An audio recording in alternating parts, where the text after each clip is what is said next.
Ялан малюмат ве хаберлері бұл сайлавлар вақтында олған әсас бозовлар. Оларны 40-тан зиеді мемлекеттен келген халқара көзетішілер қайдетті.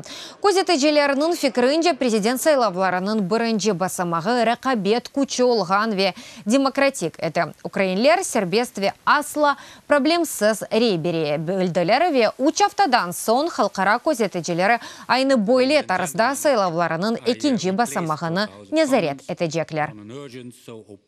We also have to stress the disinformation.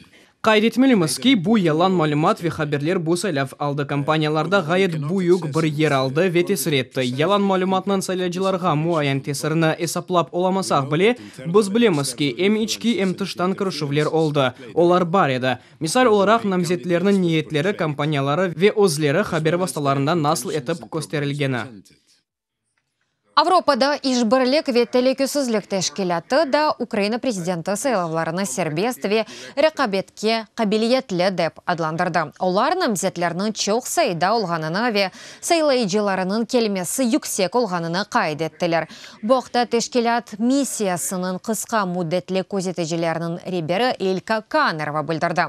Авропада ишбірлік ве телекөсізлік тәшкілатының хулясалары G7 мемлекетлері тарафындан да қабыл етілді.